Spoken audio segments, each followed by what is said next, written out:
This episode of The Shift is sponsored by Indeed. Anyone who's ever had to hire people knows one thing. Finding good candidates fast is easier said than done. If only I'd known that when it comes to hiring, Indeed is all you need. Stop struggling to get your job posts seen on other job sites. Indeed's sponsored jobs help you stand out and hire fast by ensuring your post is at the top of the page for your relevant candidates. It makes a huge difference. According to Indeed data, sponsored jobs posted directly on Indeed have 45% more applications. When I was looking to hire someone, finding people with the right skills was slow and overwhelming. Oh, I wish I had known about Indeed. Plus, there are no monthly subscriptions, no long-term contracts, and you only pay for results. But how fast is Indeed really? Well, in the minute we've been talking, 23 hires were made on Indeed, according to Indeed data worldwide. So don't wait any longer. Speed up your hiring right now with Indeed. And listeners of The Shift will get £100 sponsored job credit to get your jobs more visibility at indeed.com/theshift.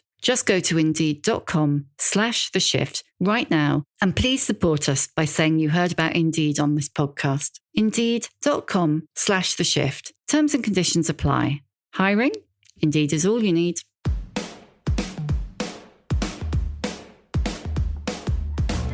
Hello and welcome to The Shift, the podcast that aims to tell the no-holds-barred truth about being a woman post-40. Created and hosted by me, journalist and author, Sam Baker. How does it feel to come from a family with a legend? If you're today's guest, novelist and playwright Esther Freud, you work with that legacy to produce some of the finest novels of the last 30 years. Her first, Hideous Kinky, based on her unusual childhood, was made into a film starring Kate Winslet, and after the follow-up, Peerless Flats, she was named one of Granta's best young novelists. Scroll forward a couple of decades, and her 9th novel, I Couldn't Love You More, comes full circle. This time exploring aspects of her family's history through the lens of 3 generations of mothers. Best bring tissues. So many things in my life and in my marriage didn't suit me at all. And I didn't actually have any sign of menopause. But I went to a doctor who said, no, I'm sorry. I have good news and bad news. You have no menopausal symptoms. It's just your life. Over the next 40 minutes, Esther talks candidly about motherhood, guilt, the way women are constantly judged, her own entangled family history, how the onset of menopause made her question absolutely everything, and why now 57, she's happier than ever. I should also mention that there's discussion of forced adoption and Ireland's mother and baby homes. Welcome to The Shift, Esther. Thank you for coming on. Before we get into your wonderful book, let's talk a little bit about just where you are right now so that the audience can envisage the environment that you're sitting in. Well, I'm at home, unsurprisingly. Yeah, I'm sitting in my study. There's a school behind the window, which has been an empty green field for most of the last year. And now there are children running and playing in it. It makes me really happy. Luckily for us, they've just gone home. Yeah. I've actually spent a lot of lockdown working in a friend's empty house. And so now I'm back in my study trying to work with everyone else in the house working. And it's incredible how many interruptions a person can have in one day. Are all your children there? My younger 2. Yeah, it's not really conducive to getting your head down. No. A writer friend of mine once, someone made a sign for her which said, "Writer at work, please disturb." And it does feel a bit like that. Yeah, it would be perfect for me. I'm absolutely rubbish at getting my head down and keeping it down. I'll do anything. I'll tidy a cupboard rather than work. Yeah. So let's talk a little bit about I Couldn't Love You More. What was the start point for it? The start point, and this wasn't the title at the start, was love. I was thinking a lot about love, and I realised that even though I'm so interested in love and always have been, I'd never really written about it. So I decided to take 3 women from 3 generations and write about their experience of love. And I had so much fun at the beginning, just writing very freely about love episodes in their life. And quite quickly, I started to formulate this idea, which is really at the heart of the book, of not just the love between a woman and her love partner, but the way that that relationship affects the love she's able to show to her child, and the way that you've been mothered will affect the relationships that you have. And I started to really think a lot about my own mother, and something that my mother told me. She was in a relationship with my stepfather. For a while, we lived in a step family. It was very pivotal in my life. And he was, well, to be polite, disappointing. With everything that goes with that. And she told me many years later that at a particularly dark moment when she discovered yet again that he had been, less than truthful to her, less than loyal, that she was very beautiful, my mother, and had many admirers, that she just got up one day, put on her wellies, pulled them back over her nightie, and just got in the car, the van, we had a big old van, and just went and spent the day with somebody who admired her. And I just thought, yes, good for you. Wow. I'm so happy. And I wish I'd done that myself occasionally. And so I wrote that scene, as you know, because you've told me you finished the book. That never got into the final draft, but it made me really think about my mother and her life. And one thing that I, not really allowed myself ever to think about as much as I now have, is that my mother used to say when we were children, occasionally, very occasionally, that she'd been very fearful as a young woman that her parents might have her put away into a home because she'd had 2 illegitimate children as a teenager. Me and my sister were born by the time she was 20, and we didn't meet my grandparents until we were much older. They didn't know of our existence. And when she used to mention this, I have to say, I didn't know what a home really meant. Mm. And I didn't really ultimately believe her. I thought she was being a bit dramatic. She had a tricky, fiery relationship with my grandparents, who were delightful as far as I was concerned. And so it was only when I saw the Magdalena sisters and I saw Philomena, and I started to think about it in terms of this book and what if my mother had not been the unbelievably feisty, fiery, independent woman that she was and had kept us secret and safe? What if she had have gone to the wrong people for help and that she'd found herself back in Ireland where her family lived and incarcerated in what I now know is an absolutely enormous institutionalized cruelty and brutality directed at women, girls as young as 13, women as old as 14. Anyone who found themselves to be pregnant out of wedlock, to use such an old-fashioned word, was incarcerated. And it was a little bit like the way that the American prison system is, where they need people in those prisons. It's a business.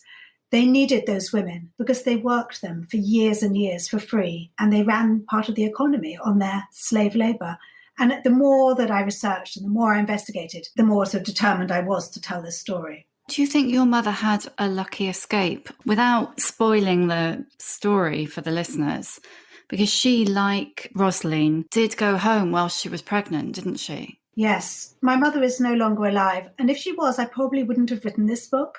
It's too raw. I was going to ask you that, yeah. And it's too painful. And she was a very private person. And I think that she still felt, right to the end of her life, the weight of shame that is part of her Catholic inheritance. And that even though she was proud of what she did and wouldn't have done it any other way, I think when people disapprove of you your whole life, it affects you. And I could see it in her. She was very defensive and wounded and incredibly rebellious and brave. But my mother did. She went home for Christmas.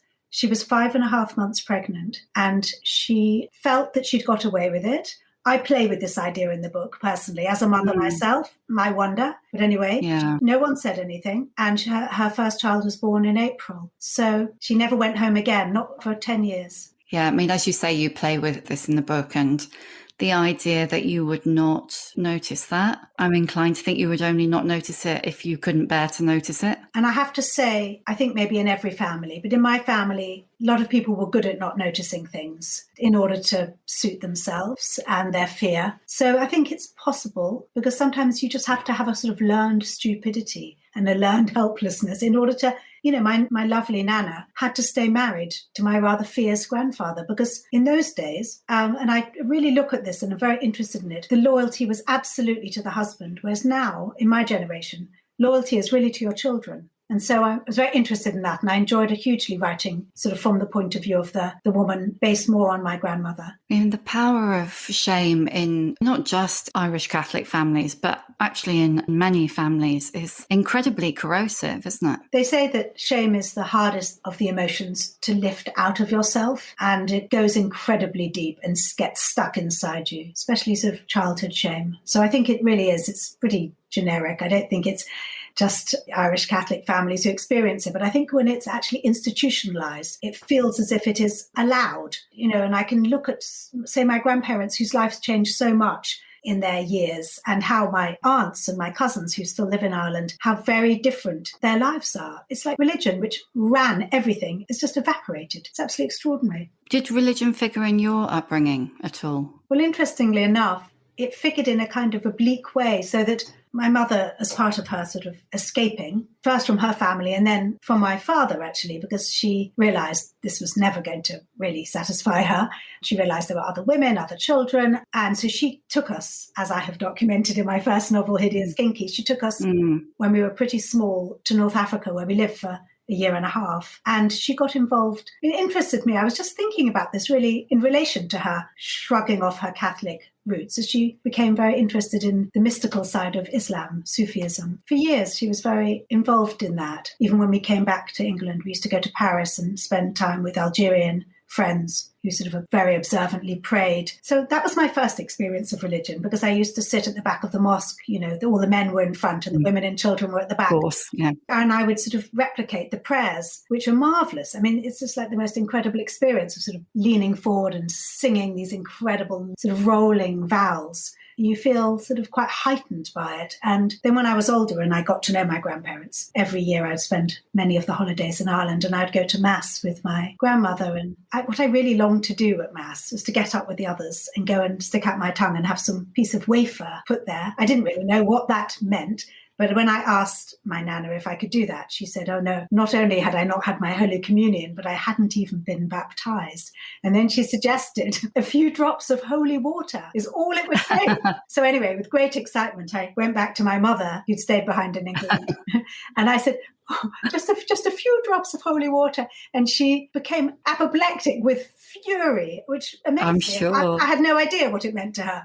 And I started to realize how very powerfully she resented anything of religion coming into our lives and how purposefully she had removed us from that. It was an incredible achievement on her part, really, wasn't it, to have two children out of wedlock, as we already put it, in the very early 60s, and no money, and, go off on her own and somehow make it work. Incredible. She was really an extraordinary person, and she was absolutely fearless about certain things and then completely intimidated by others. So she would be nervous to talk to her neighbour about the fact that they'd cut the hedge too viciously, but she'd happily go off, as she did in her 60s, to Mexico, where she spent 6 months working in an orchid nursery in the Atlas Mountains. It was absolutely amazing. She just was a very unusual person. It struck me when I was reading the book, it feels like Hideous Kinky has come full circle, because, I remember reading Hideous Kinky and that being, a very child's eye view of your mother. And this feels like a little bit of the same tale, and yet so much more expansive, but through the lens of the mother's gaze. Was that intentional, or is it just how it happened? Well, it's so interesting, because if I was to write Hideous Kinky now, it would be such a different book. When I wrote it, I was in my mid-20s and I wasn't a mother. I didn't really take in why my mother had done such a thing. I was very much absorbed in looking at it from the child's point of view. I think if I was to write it even a few years after that, I would have given so much more texture to why this young woman was on this adventure. And I think I probably was prompted to think about that, because even though the book was really well received and people loved her character, the reviewers were quite harsh about her. And that caused a real upset in her and in me, that they didn't understand. They sort of, would say, dragged her children across North Africa. And she'd say, oh my God, I was at boarding school from the age of 7. The idea that I didn't drag you, I kept you close. I gave you an amazing adventure. Why am I being judged in this way when I'm trying to give you a life that's full of, love and colour and inspiration? So I think that I kept so clearly in the child's point of view. Of course, as a child, I had no idea why she was there. You don't talk to your children about why you're doing things. I'd never met my grandparents. I didn't know I had any. I was just absolutely in the moment, in the present, age 5 years old. And just, she was my world. And that's how I described it. So this time, I'm thinking much more about her, completely about her, really. It's really interesting to me that what you're talking about, when Hideous Kinky was reviewed, the critics were judging your mother. I mean, now I think about that, that's really shocking. It's symptomatic of the way women are treated in society, but it's also kind of disgusting.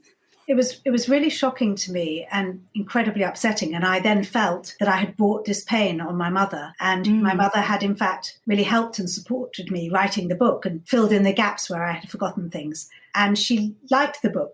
She wasn't upset when she read the book, but she was upset when she read this feckless hippie woman, etc. It was a very difficult time in all our lives because, when you first publish a book, it's pretty nerve-wracking. And obviously you're exposing so much. And I can take that, but I don't want to put that onto others. I've had to think about how to ask this question because so often I see women writers asked about the autobiographical nature of their writing.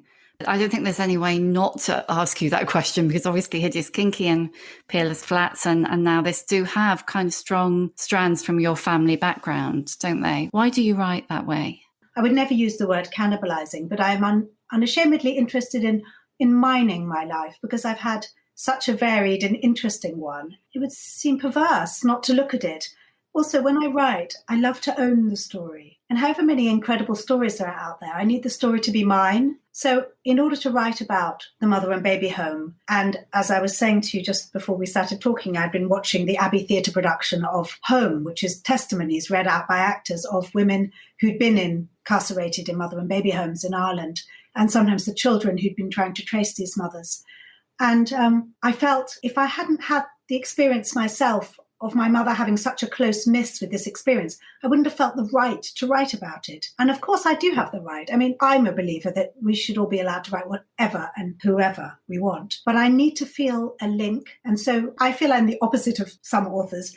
Rather than protest that I don't want to make an autobiographical link, I will sometimes make maybe even more of one because I feel so incredibly linked to my subject. In fact, one of the things that got talked about in the testimonies was that women were forced to cut the grass with nail scissors. And I have this in my book, and I couldn't remember if I made it up or not. And there it was. And I did my research some time before, and it became kind of part of what I knew. And then you're not sure anymore whether you made it up or you just knew it or you found it out or someone told you. So I like to totally inhabit my stories. So by the time I'm doing the interviews about them, I feel as if it's all true. And the truth is, everything in this book is an imagined story. But of course, I feel incredibly linked to it because it could have happened to my mother.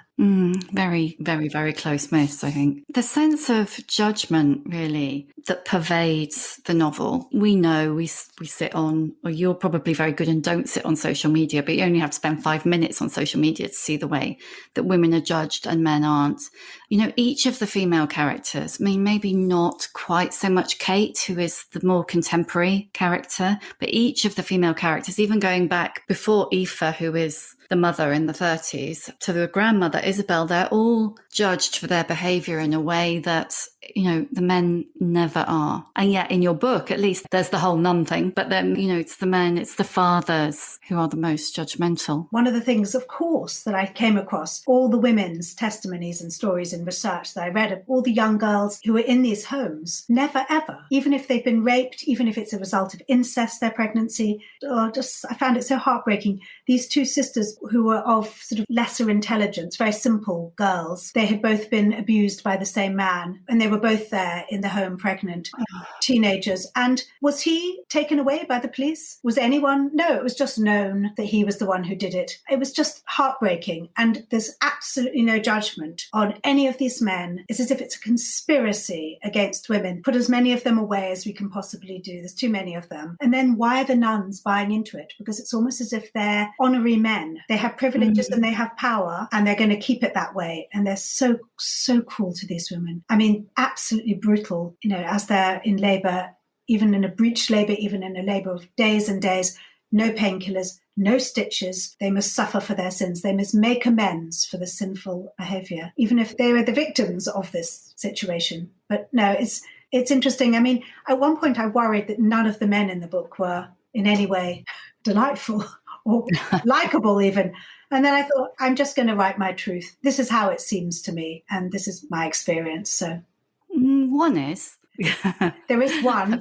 We don't hear much about him because it's not so interesting writing about a really nice man. Not that I've tried much of it, but we hear enough of their stories, frankly. Yeah, you're so right. It's not their story, and someone else can write those stories. Maybe I will one day. When you were growing up, did you feel any of that pressure to be a good girl? Nice girls don't, all of that stuff. I had quite a kind of mixed messages. The main man in my life, my father, He was a very, very powerful person. I learned so much about relationships from him because what was most important to him, and he made it entirely clear, was work. So in my relationships with men, the god of work was all consuming. And so I never felt I had the right to be more important than work. And so that affected me, and that really ran my marriage, that I could never say, oh, but I need you at this point, or because work, oh my God, well, work, no, sorry, please. Mm. Everything must fall behind the importance of work. So in that way, I had to be good,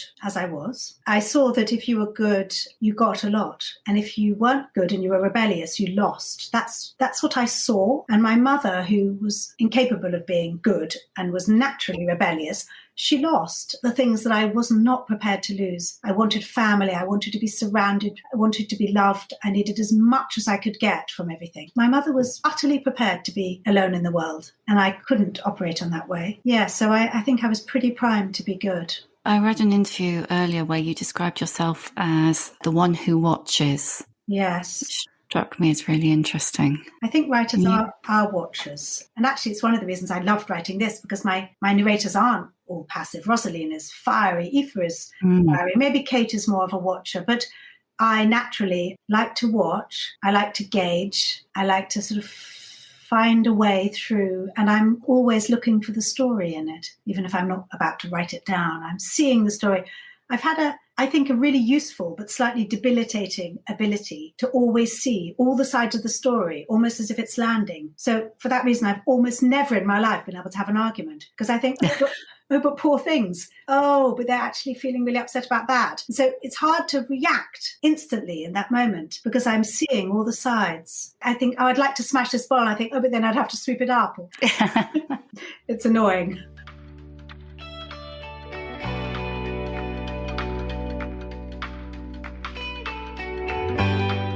This episode of The Shift is sponsored by Shopify. When I think back to starting The Shift, I can hardly believe I pulled it off. I mean, I knew nothing, and I had to figure it all out on my own. Scripts, scheduling, branding. When you're starting something new, it can seem like every time you tick something off your to-do list, 2 more things magically appear in their place. So finding a tool that simplifies the whole process can be a real game changer. For millions of businesses, that tool is Shopify.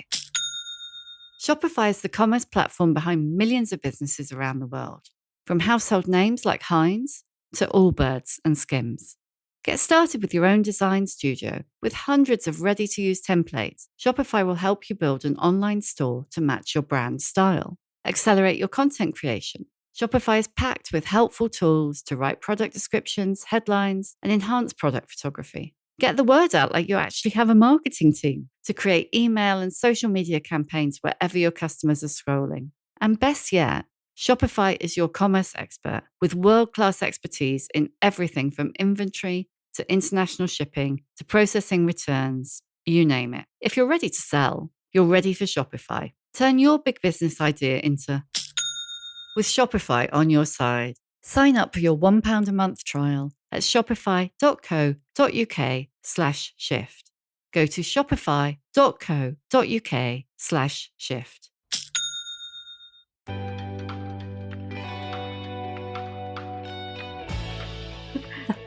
Do you think that's because of your childhood, your parents, or do you think you'd always have been like that? I think it's a mixture. I think I was born into a sort of triangle of 3 women, me, my mother and my sister, until the stepfamily came along. We were a triangle of 3. They were both naturally extremely fiery. And I think we would have combusted if I had put even one single miniature candle flame into that mix. So I took the sort of watchful, quiet and calm role, tried to sort of mediate and soften and make things a little easier. That was my job and I was good at it. And I remember some kind of therapeutic discussion I had with someone that the problem is you were good at it, so you actually think that's doable. It's never doable. Give it up. But I kept on doing it for way too long, I think. So have you managed to give it up now? No. In a word, I think I'm too set in my ways. I'm always trying to make a nice atmosphere. I think nice is a very underrated word. I'm a great believer in it. Why not? That's interesting. I described someone I was interviewing last week as nice, and she took terrible offense. And I meant it as a massive compliment. I agree. I think it should be resurrected. I noticed that I blossom in an atmosphere of harmony. I absolutely come to life. And in an atmosphere of disharmony, I vanish. And so I've tried in my own family to create an atmosphere of harmony. And when I say nice, I guess really I mean empathy and harmony and gentleness. And there's room for joy and fun. And I really believe in it hugely. And when you suddenly find yourself back in scorching anger and disharmony, there's no space for you to be. You have to be a bystander. And so in a way, I've created an atmosphere where I don't have to be a bystander. I am in the middle of it in my own family. I'm proud of that. Your father, who was, as you said, a powerful, forceful, probably scorching character, doesn't come out the book terribly well. Ah, interesting. That is not something I'm aware of because, of course, I'm totally enthralled to him. And so I'm using his character and only seeing how the kind of glamour and delight and marvelousness of this character. And actually, the title, which has probably any reader will be clear, it has a bit of a double meaning. I couldn't love you more. I couldn't love you more. I wrote it entirely straight that, he just says this. And it was someone else who pointed it out and said, oh, I love the fact that, he could not love her any more than he does because he's not capable of it. And I went, oh, yes, of course. I know, of course. Yes, no, I put that in. Don't spoil it. I was sitting here thinking, oh no, I hadn't noticed that either. And I was feeling terribly stupid. But now you say that, I just think, oh, of course, that's really clever. The minute I said that he didn't come out of it terribly well, I did immediately start thinking, oh, but is he a victim of society in just a different way? And no, he's the grown up. He's the powerful figure. Yeah. Well, when I was writing about Felix Lichtmann, who is based pretty obviously to anyone who knows about my father and my life on my father, a bohemian artist who's older than Rosaline, the young woman he meets. You see, what I'm also writing about, I'm writing about love and desire and passion, which there's no doubt he possesses, but I'm also writing about someone who's completely driven by their need to be creative. And it was one of the other themes in the book is how men are allowed to be absolutely creative and still have children, still have a completely full life. Whereas Kate, who is also an artist, she can be creative, but she has to stop at 3 to run and collect her child from school. Then there's many days and nights where she can't work because she's dealing with everything else.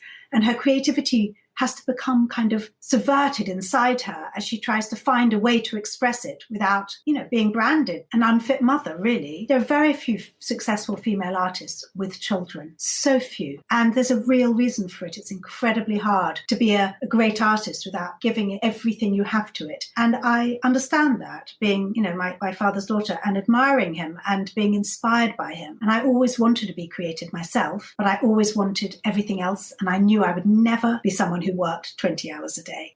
I would be prepared to have much less and more. So I saw it for what it was. And I was interested in describing that in my book. So you consciously made a decision that whilst you wanted to be creative, you knew that there would be sacrifices to be made to have the family that you wanted to have. Yes, I didn't really think of them as sacrifices because I wanted my family as much, or if not more, to be creative. I wanted both the things so badly. I think writing is something you can do both of, actually. Maybe painting, you need to lose yourself in a 24-hour way, but with writing, after 5 or 6 hours, there's nothing more I can do. I'm happy to stop. That kind of classic phrase, the pram in the hall. How did that affect your work? Did it affect it? Yes and no. I was writing my third novel when I became pregnant the first time, and I'd only ever really been able to write at that point for about 3 hours a day. I asked the family next door who had young children if my little boy could go to their nanny, who was right next door, for 3 hours every morning. So it seemed absolutely marvellous. What I'd managed to forget in this moment was I was already absolutely exhausted. And when I used to write in the past, I would then sort of lie down for a few hours to recover. But anyway, by the time I finished that third novel, I was on the floor with exhaustion. I just had no idea that it wasn't just writing you had to put into the equation. It was recovery time. But I did feel guilty, and that's just built into women. Why do we feel so guilty at not being with him all the time, even though I desperately had to write? But as the years went by, and especially when I had my third child, it seems absolutely insane to admit it, I felt I had the right to have someone all day, and then my life became much easier. I thought, I've got 3 children now, surely I don't have to send someone home at lunchtime. Yes, I need the whole day. So did you do the bulk of the childcare? Yes, my husband's an actor, so the god of work. I mean, if he had to go away for 6 months somewhere, who was I to say, oh, maybe another Robert De Niro film will come along? I mean, the idea of him being disappointed or missing out, I couldn't have borne it. So he worked And I did the bulk of the childcare. Your parents' relationship all of us are really influenced by our parents' relationships because you've written so extensively about it. You can really see that impact on your relationships. So much. And also, as you get older, you realize I did quite a lot of work before I met my husband in order to have a really healthy relationship. I did some therapy and I was really determined, not to sort of fall into being with absent men, et cetera, et cetera. And I was really proud of myself for a long time. It took me a long time to realize, I've just fallen into it at a slightly different angle. I don't think that's uncommon, really. But you and your husband split up fairly recently, didn't you? And it's been really interesting when I was researching the book for The Shift and speaking to women on the podcast. So many of them, very long-term relationships have come to an end, in their 50s, or they have expressed a strong wish for them to come to an end. Those ones tended to be more anonymous. Why do you think that is? Yeah, absolutely fascinating. I wonder if it's something to do with menopause. When my mother went through her menopause, which coincided with Hideous Kinky coming out, she was in her late 40s. And I watched her really suffering, the feeling that people had judged her. She had been so incredible at moving on from painful things in her life. And she got these repetitive thoughts and she couldn't stop. And then she took some HRT and she said it was like suddenly someone had put salt onto the meat. She was just so soothed. And I remember thinking, I'm sure that'll never happen to me. I'll sail through my menopause because I'll have sorted everything out, so there'll be nothing to grab me and surprise me. But if I ever do, I will get help because I saw how in so much pain she was and how she came out of it. So as I headed for my late 40s, of course, my smugness came up and whacked me over the head. And I started to feel at the complete mercy of my repetitive thinking. I couldn't sleep. I felt so anguished by the lack of control I realized I actually had on my life and how so many things in my life and in my marriage didn't suit me at all. And I didn't actually have any sign of menopause, but I went to a doctor who said, no, I'm sorry. I have good news and bad news. You have no menopausal symptoms. It's just your life. Because she said, well, tell me about your life. I said, I've lost both my parents. My marriage is very difficult. And then she said, no menopausal symptoms. You've just got a shit life. And I was really shocked by it. I was so shocked by it. And I kind of kept persevering with going to see people saying it must be a lack of estrogen or too much or something. Yeah. And eventually I did take some progesterone as we're on the shift. I feel I should be totally open. Bioidentical hormones, which are meant to be slightly better for you, and if they are, or just more expensive. Yeah. And both, maybe. I was very, very quickly, I was able to control my thoughts. I was able to sleep. And I still felt pretty much the same, unfortunately. It was like my eyes opened. I thought, this just doesn't suit me. I don't know if it ever did. I didn't used to mind. And now I just know it doesn't. And so I inveigled my way out. See, I think that was menopause. And I think the idea that if we aren't having a hot flush, it doesn't count. Yeah. Time and again, I hear women talk about, and we're kind of calling them mental health symptoms, but really they're a whole phalanx of things, lack of confidence, anxiety, like the repetitive thinking, the foggy brains, and they all seem to be this stage and also this, point of turning around and going, do you know what, I don't think this suits me anymore. Or as you say, if it ever did, whether it's a relationship or a job or whatever. I know. What people don't say about the menopause is it's absolutely fantastic in so many ways. For me, it shone a light absolutely into the center of my world and said, wake up, you don't keep needing to be so amenable, and that I could actually really think that I could have what I need and what I want and what would suit me. It wasn't asking too much. It was a really amazing thought, and it was absolutely terrifying as well, because of course when you gain, you lose. It took me a long, long time, I must say, and I tried everything to, work on myself so that I didn't have to look to anyone else's responsibility. But then all the work I did on myself also showed me that I needed a break after, 25 years or so. I'd done well. And I feel that once I got through that certainly the last 4 years or so have been absolutely marvellous. So. Was it a revelation putting yourself first like that? I think it was a revelation being honest. The thing is, you don't know you're not being honest till you suddenly wake up and realize your whole body is screaming with your dishonesty. You just don't know until then. The thing is, in some ways, I put myself first because I did have what I wanted. I really, really wanted a family. I was prepared to pay almost any price for having one. And I really wanted to have time to write. And I was able to do that. So I was incredibly grateful and happy. And that kept me going for years and years. But then I don't know, it occurred to me that I was very lonely and that it would be incredible to actually also have a companion. And and someone I could sort of trust, really. It was just, I guess, your priorities shift. Do you think the urge to have a family, that was the overwhelming thing that you wanted? Do you think that was because of your childhood, your peripatetic childhood, you're having quite a lot of half brothers and sisters, they're not having the one fixed point? So fascinating. I don't feel I've changed so very much in my whole life. I always wanted to have children. I remember even being about 3 or 4 and sort of thinking about how much fun it would be to have my own children. And my daughter was exactly the same. She used to leaf through baby catalogues. I thought she was ticking the clothes, but it was the babies. I want that one. And then she would be like, when are you going to have another one? And she was so happy when I had our last child, because she was 5-6 years older than him. So she could sort of baby him as I had babied my younger half brother. I just think some people, you're sort of born with certain characteristics. And I always knew that I wanted to have 3 children, and I was determined to get them, even if it was, not necessarily what, was the most straightforward thing in my life to achieve. I don't know how much it has to do with family, because I can look at all my other brothers and sisters and they want all sorts of different things. We've had similar and dissimilar upbringings. You're very close to Bella, your sister, aren't you? Yes. Has that been one of the formative relationships in your life, would you say? Yes, sometimes it's felt almost as if we were twins in 2 different sides of a twin, because we did really need to cling together, because it felt quite precarious when we were young. It felt as if I needed to have the security of being very close with my sister. But I also felt extremely close with my mother, and as later years with my father. I'm not really a group person. I like to be very close with one person at a time. That's my ideal relationship, sort of one-to-one. Get a bit lost in a group. Yeah, I know. I feel exactly the same. And I often find, the big groups of friends, for instance, I almost find that a bit of a tyranny. Yes. Like it's something that I'm not good at, Yeah. So it becomes a pressure rather than enjoyable. I don't know if that makes sense. It certainly does, completely. I feel the same. I try, but it doesn't come naturally to me. I don't feel I can be really myself. Years ago, when I was still acting, I was cast in an advert for Burnley Inn. Me and 2 other actresses went over to a film studio, and the director said, okay, there were 3 girls and 3 boys who were all in our early 20s.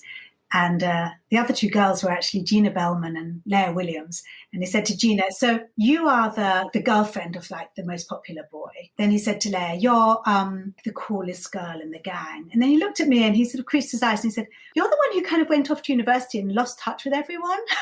And I just laughed so much. I was like, yes, that is who I am. That is you. And yeah, I am that person too. So funny. What's your approach to aging? How do you feel about it? How do I feel? Denial, possibly, maybe. My first thing comes to mind. I'm trying not to engage with it that much just at the moment. Oh, no, I don't blame you. It's really interesting, isn't it? I was just thinking about it in relation to your career. I mean, you've written 9 novels and you were in your late 20s. You were one of those kind of Granta great hopes, weren't you? Which you've absolutely delivered on. Men are allowed to be eminence gris, aren't they? Or gris, or however you're meant to pronounce it. How do you feel about being like a literary grande dame? Oh, gosh, I'd love that. I don't think I am. Maybe that will happen. I don't know. I feel as if my last book came out in 2014 and this is, 6-7 years later. I spent a lot of time in the intervening years writing a play, which was put on, and that was just meant to take a year, and it sort of ended up spreading out into a few years, and it made this book take a long time. So for the first time in my writing career, I've been aware that, I haven't put a book out every 3 years, and it has sort of induced a certain anxiety of like, has everyone forgotten who I am? Have I fulfilled my promise? Etc. I couldn't have done it any other way. I also had to remind myself I, was having a huge life change and moving house and getting divorced and, I met someone new and keeping my children steady and all of those things worth so much. So I haven't really been thinking of my place in the literary world. Much more my place in my own world has been the thing that's really been on my mind. I remember there was maybe 7 years ago or so, I felt, gosh, on paper, I'm successful, but in my own life, I feel like a failure because I'm so unhappy. And now I feel happy. And so for me, that's a success. And I would always judge it like that. I think that's absolutely wonderful. I think you couldn't get better than that. I'm going to ask you the questions that I always ask. What's your emotional age?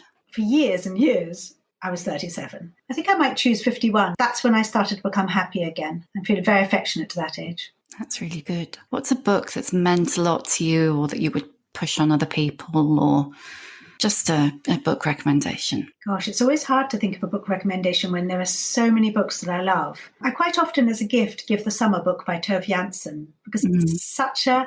I wrote an introduction for it, and it's a book about being where you are, looking right down at what's in front of your feet, which in their case is often some very unusual moss that must not be stepped on more than 3 times or it won't bounce back. And it's full of wisdom and laughter and just beautiful, strange and rather mysterious things. I've actually got that edition with your intro and you've made me want to go and hunt it out. What piece of advice would you give younger women?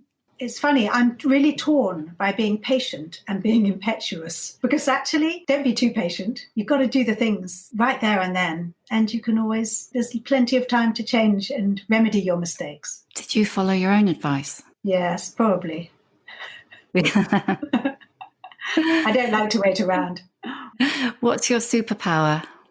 What I would absolutely love, and I feel like would really transform my life, is to be able to be totally self-expressed, to say what I need to say at the time and not a year later. Yeah.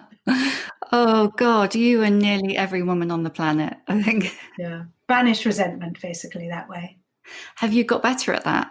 A little bit. I have worked really hard on it. And yes, I would say maybe a day later now, maybe a week, not so much simmering. Have you got any old bird role models, older women who inspire you or you'd like to be when you grow up?